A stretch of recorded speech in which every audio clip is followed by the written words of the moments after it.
had to be taken in the pursuit of knowledge. Nothing bad could possibly happen, though. I had a plan. A few phone calls with my smart implant trademark, and I'd arranged for my partners in crime to join me. My eyes blurred for a half-second as the augmented reality supplanted my natural vision, allowing 2 late-20s out-of-shape humans to appear in my vision. "Sam? Dean?" "Hey, Theo," Sam said. "Want to do some gaming? I've dug up a new dungeon for us to clear." "Not today. I've got real-life plans." "You guys are up for another trip to you-know-where, right?"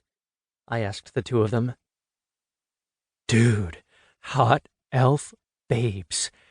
When am I not up for some of that action? I could hear Dean drooling. He was the one who introduced me to this spot. "Sam?" I asked. Sam liked to pretend to be the uptight one. "I don't know," Sam began. "I've been thinking about it.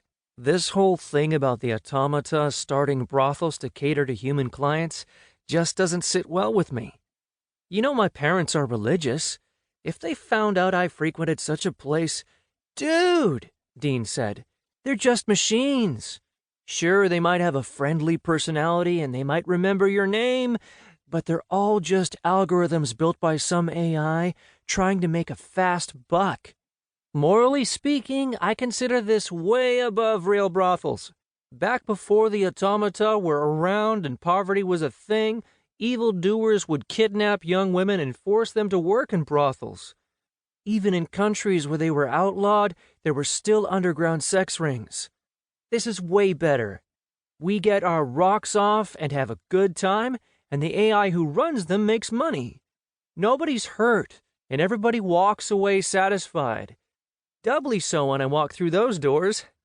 Dean grinned as his eyebrows moved up and down. Sam still didn't seem convinced. "I'm not saying the only alternative is visiting a human-run brothel. We could just—" "Look, Sam," I began. "If it's any consolation, I'm looking to do a little science experiment." "Oh, boy. And here I thought we were just going to have a fun time." Dean sighed. I ignored him.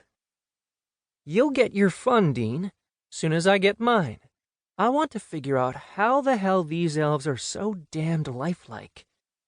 They fooled my biosensor.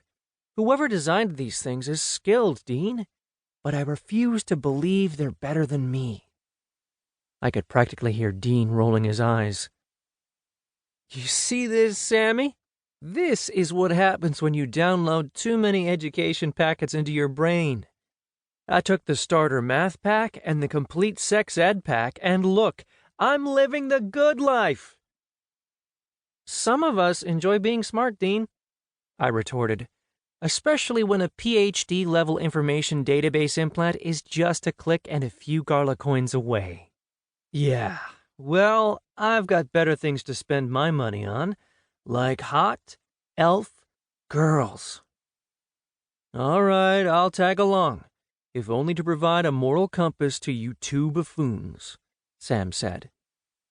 The 2 3D figures of my friends disappeared as I turned off my implant's connection. They'd be making their way to the transport rails and would be at my place in person within the hour.